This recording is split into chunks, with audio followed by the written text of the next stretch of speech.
retrouvés lors d'un concert. Et puis après, on s'est dit, vas-y. Puis on s'amuse comme avant, quoi. Ramène la G13 de Hollande. Mais où est Charlie? Fuck Hollande. C'est la rue Monzoulou, elle est violente. Je suis avec ma bande, je suis avec mon gang. Je m'appelle Jarod, je fais de la musique, toutes sortes de musique, une musique sans limite. Pour puristes et pour gens plus ouverts. Voilà.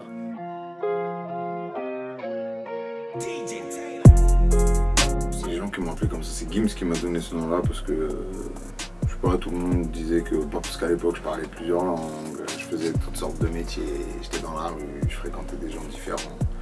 Enfin voilà, je m'adaptais vite quoi. Et même dans la musique, je faisais plein de styles différents. Tu vois, avec Gims, tu devrais t'appeler Jarod. Moi j'aimais pas du tout.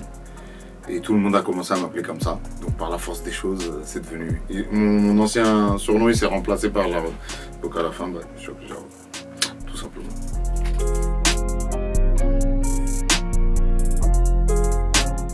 Mon vrai prénom, Abdelkarim.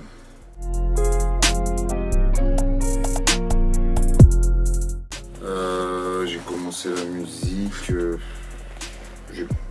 Je sais pas, j'ai écrit des textes quand j'étais jeune vite fait, mais quand je m'y suis mis un peu plus, on va dire, et que je suis rentré la première fois en studio avec un gars de la section, c'était 2004.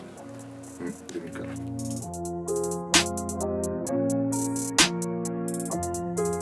Mes influences, voilà, toutes sortes, hein. Ça peut aller de la pop rock des années 80-90, en passant par du dancehall, en allant déjà dans le hip hop, tout ce qui est américain, français, 90s, les années 2000, je suis une petite encyclopédie à ce niveau-là.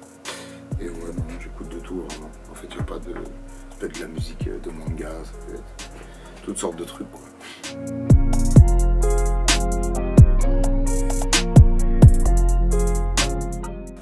Tu parles de quelle unité? On parle de laquelle? T'en vois toi ou pas?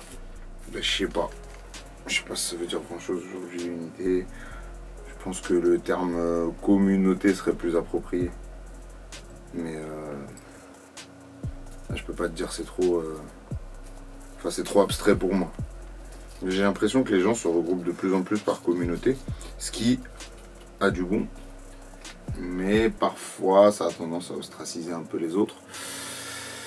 Tout le monde se fait un peu des guéguerres à la con, des histoires d'ego parfois, tu vois.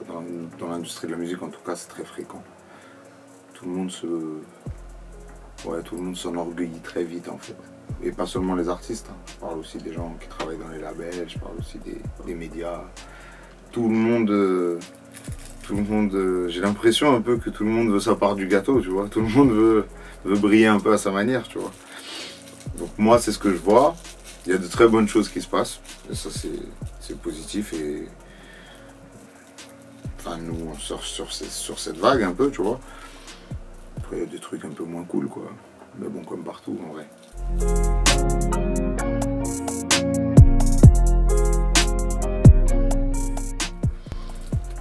Berryz, on va dire que c'est l'évidence dans le sens où on a commencé la musique ensemble. Quand je te dis que j'ai rappé en 2004, j'ai dû rapper pour la première fois avec Berryz en 2005, quoi. Tu vois ou pas? Il faisait partie de mon groupe, et puis on s'était un peu perdu de vue pendant quelques années. On s'est retrouvés lors d'un concert, et puis après on s'est dit vas-y.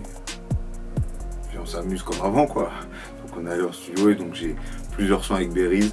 Celui-là je l'aimais bien, tu vois, je me suis dit il allait bien dans le test micro, alors que pourtant c'est une salve, quoi. C'est un petit truc qu'on a fait comme ça, vraiment en impro total, tu vois.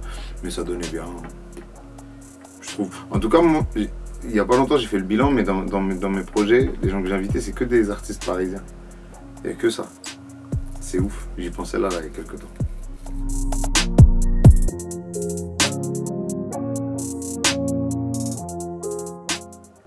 Bah c'était juste... c'est vraiment un test, quoi. C'est des morceaux de base qui ont été enregistrés il y a longtemps. Ça fait pas forcément partie de nos meilleurs morceaux, tu vois. Sans vouloir dénigrer les morceaux de Test Micro, parce qu'en vrai, c'est des morceaux que j'aime beaucoup quand même, tu vois. Mais je les voyais pas spécialement dans un album. J'avais envie de sortir ces morceaux aussi parce que j'ai dit certaines choses, il y a des sonores. En fait, je voulais aussi un peu préparer les gens à ce qui allait se passer par la suite, tu vois, en rappelant bien, parce que ça fait quand même 2 ans qu'on n'a pas sorti d'album, en rappelant bien que je suis un caméléon et que voilà, il y aura toujours des sonorités auxquelles les gens s'attendent pas, tu vois, et dans Test Micro, il y a des sonorités un peu diverses. C'était juste pour pas faire oublier aux gens ça, et puis un Test Micro, parce que c'est juste un test, c'est rien de... On a allumé le micro, on a rappé, ça nous a donné un EP, tu vois ou pas. Mais voilà, ça, en tout cas, ça annonce une suite. Je suis signé chez Self-Made.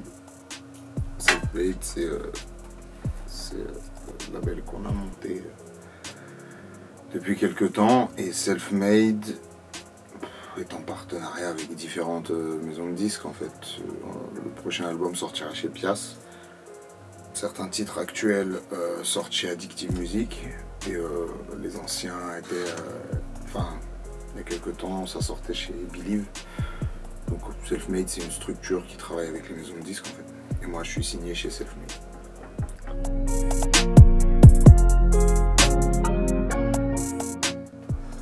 2020, il y aura un prochain album.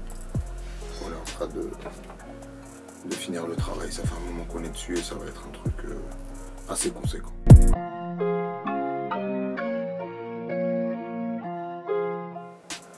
Restez branchés, hein. Il va se passer beaucoup de choses cette année.